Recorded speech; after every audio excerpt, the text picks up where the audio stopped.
একদা রিশান নামে এক অতি ধনী ব্যবসায়ী ছিলেন। তার জীবন ছিল প্রাচুর্যে মোড়া, বিশাল অট্টালিকা, সারি সারি দামি গাড়ি, আর তার এক ডাকেই শয়ে শয়ে লোকের ভিড়। রিশান ছিলেন উদার, তার দান দক্ষিণার খ্যাতি ছিল চারদিকে। ফলে তার চারপাশে সবসময়ই আত্মীয় স্বজন, বন্ধু বান্ধব আর শুভাকাঙ্ক্ষীদের ভিড় লেগে থাকত। হাসি আর আনন্দের যেন অন্ত ছিল না সেই জীবনে।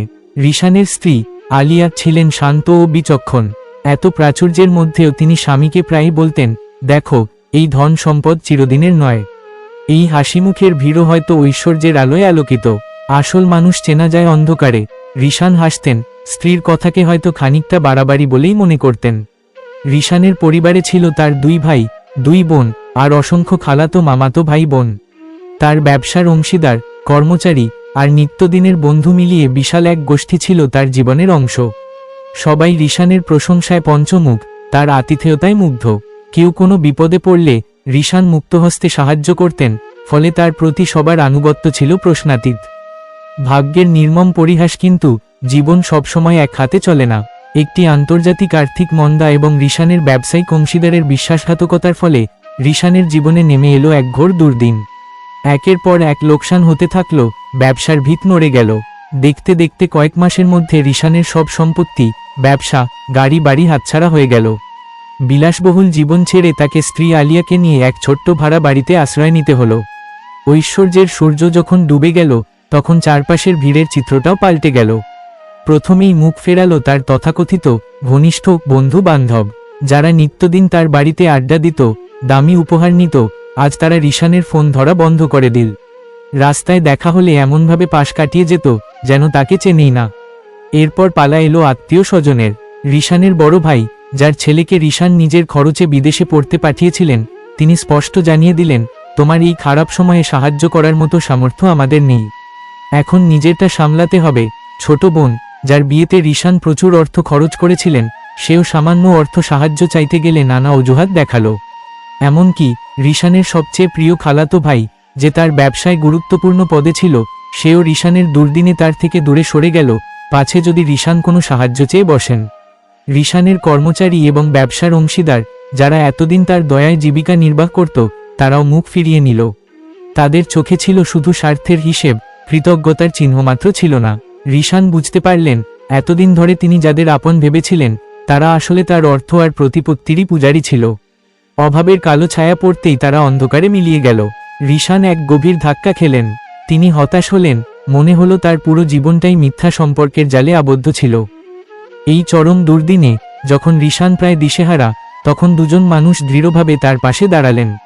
প্রথমজন তার স্ত্রী আলিয়া। আলিয়া কোনো দিনও প্রাচুর্যের মোহে আচ্ছন্ন ছিলেন না। আজ যখন সব চলে গেল, তখন তার মুখমণ্ডলে কোনো অভিযোগ বা হতাশার ছাপ দেখা গেল না। বরং তিনি রিশানের হাত ধরে বললেন, টাকা পয়সা সব চলে গেছে, তাতে কি হয়েছে? আপনি তো আছেন, আমরা আবার শুরু করব। আপনার মতো শত পরিশ্রমী মানুষ কোনোদিন হার মানতে পারে না। আলিয়া নিজের হাতের গয়না বিক্রি করে সামান্য মূলধন জোগাড় করলেন, আর রিশানকে ছোট করে একটি নতুন ব্যবসা শুরু করতে সাহস দিলেন। দ্বিতীয়জন রিশানের দীর্ঘদিনের পুরনো এক কর্মচারী রফিক। রফিক রিশানের ব্যবসায় সামান্য বেতনে কাজ করতেন।